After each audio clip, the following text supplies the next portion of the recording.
Hello, kindergartners. Welcome to another story time at the Massanutten Regional Library. I'm Miss Stephanie, the Children's Librarian at the Page Public Library branch, and today I am going to share some books about winter with you.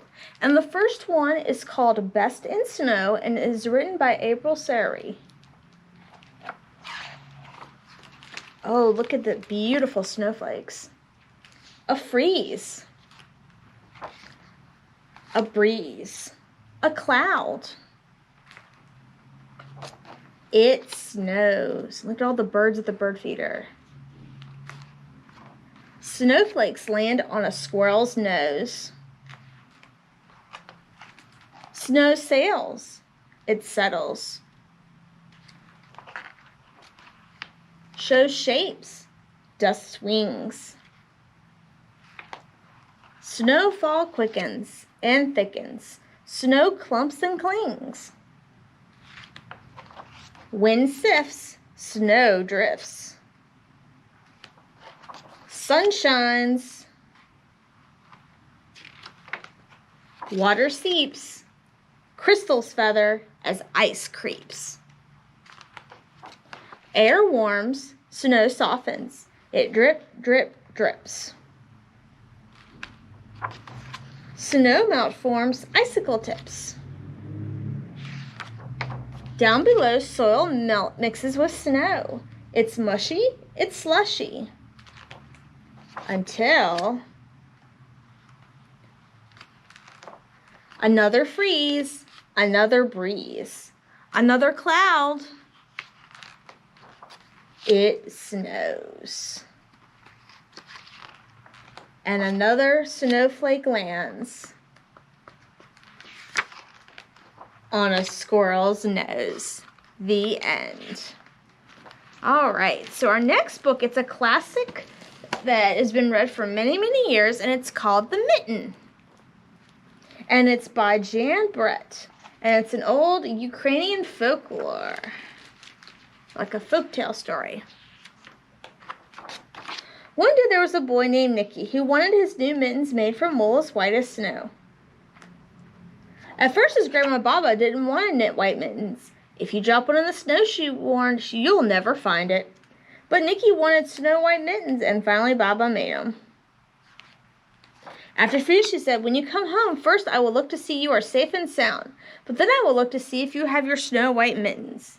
So Nicky went, and it wasn't long before one of his new mittens dropped in the snow and was left behind.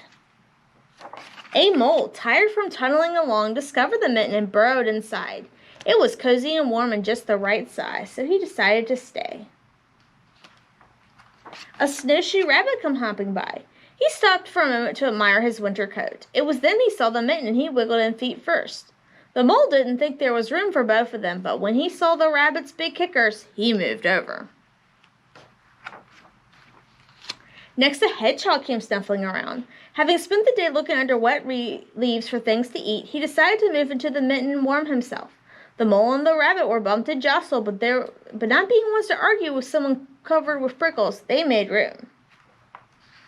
As soon as the hedgehog disappeared, a big owl, attracted by the commotion, swooped down. When he decided to move in also, the mole, the rabbit, and the hedgehog grumbled, but when they saw the owl's glittering talons, they quickly let him in. Up through the snow appeared a badger. He eyed the mitten and began to climb in. The owl, the mole, the rabbit, the hedgehog, and the owl were not pleased. There was no room left, but when they saw his diggers, they gave him the thumb. It started snowing, but the animals were snug in the mitten. A waft of warm steam rose in the air, and the fox trotted by to investigate. Just at the sight of the cozy mitten made him feel drowsy. The fox poked his muzzle in. When the mole, the rabbit, the hedgehog, the owl, and the badger saw his shining teeth, they gave the fox a lot of room. A great bear lumbered by. He spotted the mitten all plumped up. Not being one of the left out in the cold, he began to nose his way in. The animals were packed in as tightly as could be, but what animal would argue with a bear? The mitten swelled and stretched. It was pulled and budged to many sizes its size, but Baba's good knitting held fast. Along came a meadow mouse no bigger than an acorn. She wriggled onto the one spot left and made herself comfortable on top of the great bear's nose. The bear, tickled by the mouse's whiskers, gave an enormous sneeze. Achoo! The force of the sneeze shot the mitten up into the air and scattered the animals in all directions. And on his way home, Nicky saw a white shape in the distance. It was the lost mitten silhouetted against the blue sky. As he ran to catch his snow-white mitten, he saw Baba's face in the window. First she looked to see if he was safe and sound, and then she looked to see that he had his new mittens. The end. All right, guys, and our last book of the day is called Bear Snores On. In a cave in the woods in his deep dark lair, through the long cold winter sleeps a great brown bear. Cuddled in a heap with his eyes shut tight, he sleeps through the day, he sleeps through the night. The cold wind howl and the night sounds growl, but the bear snores on.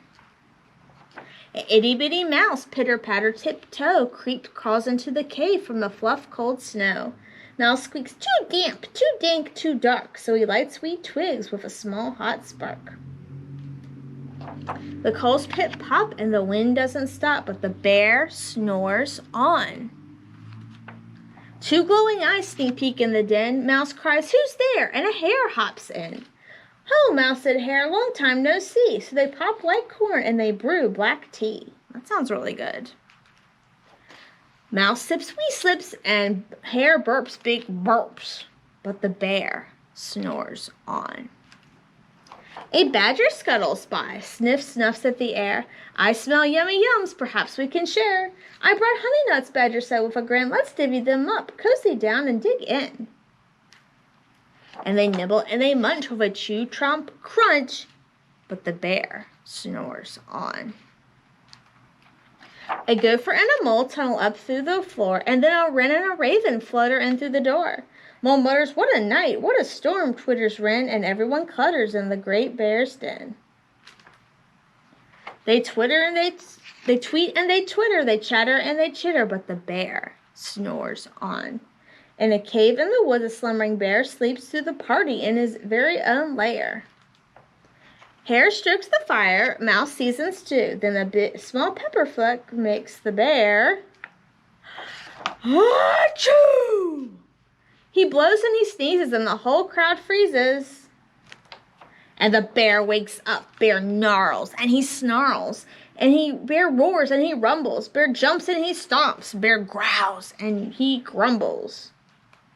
You snuck in my lair and you all have fun, but me, I was sleeping and I've had none. And he whimpers and he moans and he wails and he groans, and the bear blubbers on. Mouse squeaks, don't fret, don't fuss, look, see, we can pop more corn, we can brew more tea. Bear gulps, bear gobbles, he sighs with delight, and then he spins tall tales through the blustery night. When the sun peeks up on a crisp, clear dawn, Bear can't sleep, but his friends snore on. The end. Thank you so much for joining me today. I look forward to sharing more books with you soon. Bye!